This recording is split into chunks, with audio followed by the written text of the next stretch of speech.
17-year-old daughter, in addition to this Schwartzberger thing. And she's going to college in the fall. We just went through that whole fucking bullshit of in-state, out-of-state. And I just looked up on the Brookings Institute. Have you heard of it? Because I haven't. But I was researching on the internet, and that came up. And apparently, you know they used to say it takes $1 million to raise a child these days? It's really $300,000 until they're 17. But you know they don't even include the price of a Japanese toilet in that? Fuck that.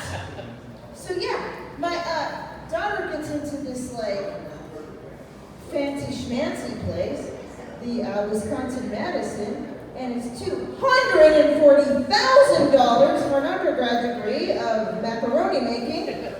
And actually, sorry, macaroni arts. And I'm like, wait a second. Because I'm Canadian, and in Canada, everyone stays home and drinks beer for 4 years at their parents' house. And it's very weird, this whole American thing. My husband's American, I'm so sorry. To myself. I'm sorry, Schwartzberger. But the world is yours. It's an oyster, I guess. But a bad oyster. An oyster that's gone bad. About these Japanese toilets, I have to say, I want one so bad. We made the difficult decision. We got the toilet and we're sending her in-state. Thank you very much. My toughest is thanking you.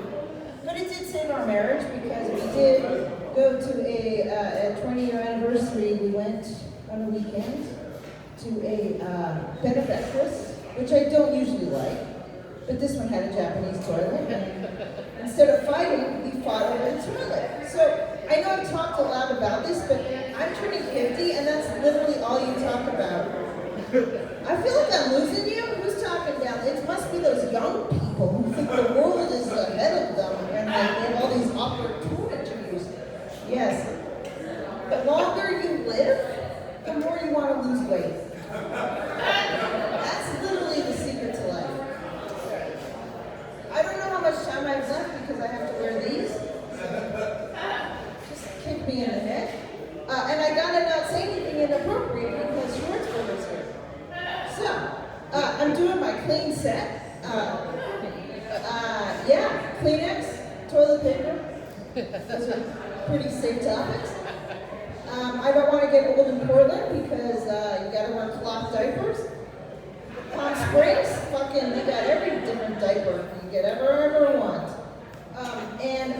Who's the host? Oh, you're the host. Are you a light, a beacon? Like, how much longer do you get to?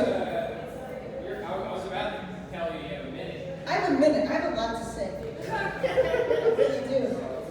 So, about that Brookings Institute, who is Brookings? And, I do have a funny story about Schwartzberger. I drove him to school today, and I told him a story about his 17-year-old sister, who at his age of 10 wanted to run away from home, and she did, because she's a girl, and girls were like, fuck yeah, I'm doing it. She hid in the garage, and the whole fucking neighborhood's looking for her. And he's like, you know what? I've thought of running away, but I kind of know I couldn't survive. And I'm like, great, I'm a shitty parent. Obviously, like, he has no survival skills because I do everything for him. So that was eye-opening.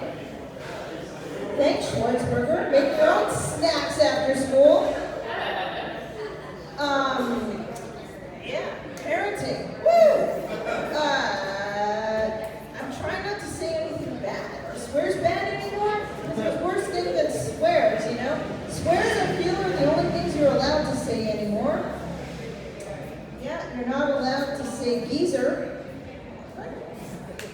Okay, that's not gonna work, is it? All right, I do have one last thing to say. Remember, okay, how old are you people? Because back in the day, when you worked at a coffee shop, you just were like working at a coffee shop, and then eventually they gave you a fancy name to make you feel better about yourself called a barista. Sophisticated, right? Okay. Now, I think they should also start changing those old age adages, like, well, you can never ask enough questions. But you fucking can't, because you've all been in Zoom meetings or meetings and you're like that asshole that finally the 2-hour meeting's over, we all want to go home. And they're like, any questions? And then they're like, there's that one asshole who's like, yeah, actually, and guess what? That asshole is me. Yeah, so I wish the adage, because I'm like, my grandmother's like, you could never ask enough questions. She had nothing better to do, right? Because all they did back then is take benzos. Fucking lucky people. I say bring back the housewives. I'm in. Because now we gotta be like, work, take benzos, and do the laundry. Right? I don't know. Oh, there he is. I'm old. I can't say I got cataracts. Anyways, thank you very much. You've been a great audience.